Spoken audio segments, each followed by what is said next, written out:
भुवनेश्वर ये जगह भल लगे मत जी भी देखुच ये जगह को दयाक आसतु ये जगह बहुत शांति भी लगुच बुलाबुली कर बढ़िया जगह भी अच्छी आसिक भल लगुच बाबा को दर्शन करने आई चैनल टा भी जो जाऊँगी जी भी देखुच दयाक आस भल लगुच चैनल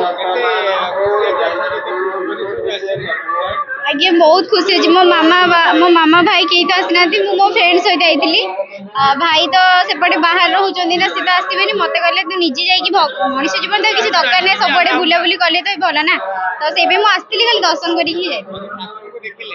ठाकुर को हाँ देख सारे बढ़िया आज ठाकुर बहुत सुंदर भी अच्छा से बहुत फुल भी बहुत सुंदर भी देखा मुझे आसली दी दिन है गाँव को आसले भी मुझे आसती आगु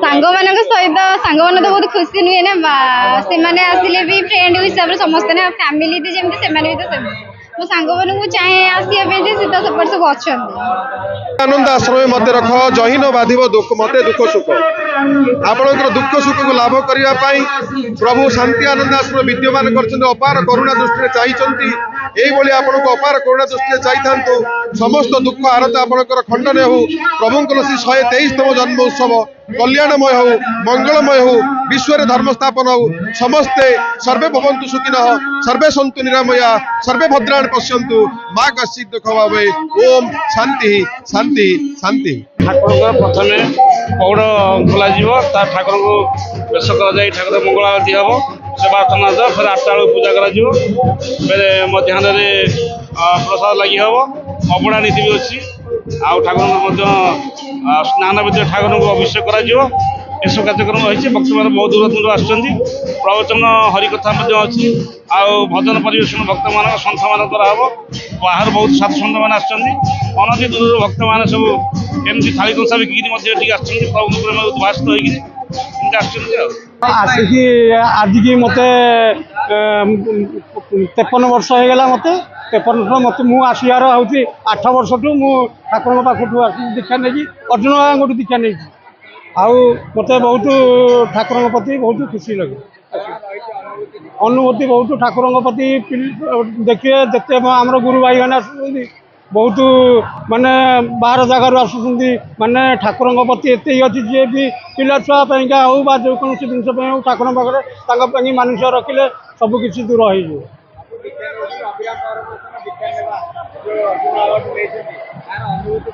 अनुभूति ठाकुर बहुत अच्छी ठाकुर हाँ बाबा को अर्जुन बाबा देखी अर्जुन बाबा तो आम दीक्षा नहीं अर्जुन बाबा आम दीक्षा नहीं आज खुशी बहुत बहुत दूर दूरांत लोक बहुत आसनारायण स्वामी दास भुवनेश्वर ठाकुर जन्मवार्षिक उत्सव प्रति वर्ष आम आसू बहुत खुशी लगे मु आसिले आज की प्राय 25 वर्ष ऊर्ध हम भुवनेश्वर 15 वर्ष रही प्रत्येक वर्ष मु आसे मो परिवार भी आसती ठाकुर अनुभूति अनेक मला लोक को बंचाई ठाकुर सी बाटे चलुवा धूल की अभिर से बाटे आमर सी बलुरिया गाँव में गोटे नई 50-100 कुंभीर दौड़ी आसती लोक मान हैरान करती थे ठाकुर गाधेवाई गले जो जीवंत अवस्था थे गाधेवा समय कहले रे कुंभीर से जगह छाड़ी तू पलि जा से जगह को आसना आज तू पड़ा सब पलि जाते एमती अनेक लोक गोटे झीटे मरी जाता ता ना कुनी सी ता बापा थे आसी ठाकुर पाखे समर्पण करदेला ठाकुर तू ताको बंचाई दिए ठाकुर से कहले अरे मला लोक मुझे बंचेबी ना न बंचाइले मुझे निजक आत्माहुति देवी ठाकुर कहले ठीक अच्छे मुझे क्षण तो कुनी की बंचाई दूसरी मात्र तो कुनी सी पूर्व कुनी फेरने कुनी आसब अल्प समय ताक गेला कर पुणी सी पलि सी भी से बंचला और अल्प समय पलैला एमती ठाकुर अनेक अच्छी जी जहाँ मनस्कामना पूर्ण कर पूरण अच्छी मु स्वतंत्र भाव में बहुत गर्वित मोर सबु प्रकार सुख ठाकुर मत देती है मोर पिला 2 जन डाक्तर अच्छा 2 जन इंजीनियर अच्छा बहुत ठाकुर मुझे जहाँ मागी से सबकि मिली ठाकुर सदैच्छा पूर्ण हो आनंद कुमार हरि हो जन्मोत्सव दिवस गोटे आनंदर दिन महाप्रभु जगन्नाथ ये धरा पृष्ठ केमती शांति आनंद समस्त निवास करेंगे से ठाकुर ये जन्मोत्सव आज पालित होउची হ্যাঁ এইপରି ଏକ ଆନନ୍ଦର ଦିନ ଆଜି ଭକ୍ତମାନେ ସବୁ ଏକାଠି ହେଇଛନ୍ତି ଆନନ୍ଦର ସହିତ। ଜୟ ସତ୍ୟନାରାୟଣ ସ୍ୱାମୀଙ୍କର ଜୟ। ଅନୁଭୂତି ଠାକୁରଙ୍କର ବହୁତ କିଛି ଅନୁଭୂତି ଯାହା ବର୍ଣ୍ଣନା କରି ଲାଇଫରେ ଆଜ୍ଞା ଏମିତି କେତେ କଥା ବର୍ଣ୍ଣନା କରିହେବନି, ଆମେ କରିପାରିବା ନାହିଁ, ଯାହାକି କହିହେବନି ଏ ତ ଭିତର ସବୁ କଥା ଗୁଡ଼ିକ। କିନ୍ତୁ ଗୋଟେ ଏପରି ଆନନ୍ଦ ଏଠି ଯାହା ପ୍ରଭୁଙ୍କ ପାଖରେ ଆପଣଙ୍କ ମନରେ ଆସେ ତା ପ୍ରଭୁ ଦିଅନ୍ତି। ଭକ୍ତର ବାଞ୍ଛା କଳ୍ପତରୁ ପ୍ରଭୁ ଭକ୍ତ ପାଇଁ ପ୍ରଭୁ ଏ ଧରାପୃଷ୍ଠକୁ ଆସିଥିଲେ। କେବଳ ଏତିକି କହି ନାଇଁ ଆମେ ଫାଷ୍ଟ ଆସିଛୁ ତେଣୁ ଇଚ୍ଛା ହେଲା ଏ ବର୍ଷ ଆସିବା ପାଇଁ। ଆମେ 4-5 ଜଣ ସାଙ୍ଗ ହେଇକି ଆସିଛୁ, ଦର୍ଶନ କରିବୁ ଯିବୁ। ହଁ ଭାରି ଖୁସି କିନ୍ତୁ ଆସିବା ଜନ୍ମଦିନ ଭାରି ଖୁସି ଅଛୁ ଆମେ ଆଜି ଆସିବାର। ଅନୁଭୂତି କ'ଣ ତେଣୁ ନାଇଁ ଏମିତି ତ ବହୁତ ଦିନ ଭାବିଥିଲୁ ଆସିବୁ ବୋଲି, ତେଣୁ ଆସିପାରିନଥିଲୁ, କିନ୍ତୁ ଠାକୁରଙ୍କର ଆଜି ଅନୁଗ୍ରହ ହେଲା ତେଣୁ ଆଜି ଆସି ପହଞ୍ଚିଲୁ। ଆଜି ଠାକୁର ଦର୍ଶନ କରିବୁ, ଯଦି ଠାକୁରଙ୍କ ଯାହା ପ୍ରସାଦ ଥିବ ବରାଦ ଥିବ ଆମେ ପାଇବୁ ଯିବୁ। ପାରାଦୀପରୁ ଆସିଅଛି। ମୋ ନାଁ ରଞ୍ଜିତ କୁମାର ନାୟକ। ଆମର ଆଜି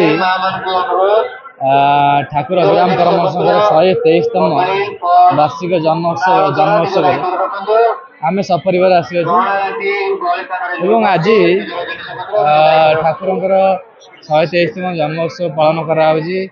ବହୁତ ଧୁମଧାମ ସହିତ ପାଳନ କରାହେଉଛି ଏବଂ ବହୁତ ଆଡ଼ୁ ସାରା ଓଡ଼ିଶା ବାହାରୁ ବି ଲୋକ ଆସିଛନ୍ତି ଏବଂ ସମସ୍ତେ ବହୁତ ଉତ୍କଣ୍ଠାର ସହିତ ଆସିଛନ୍ତି।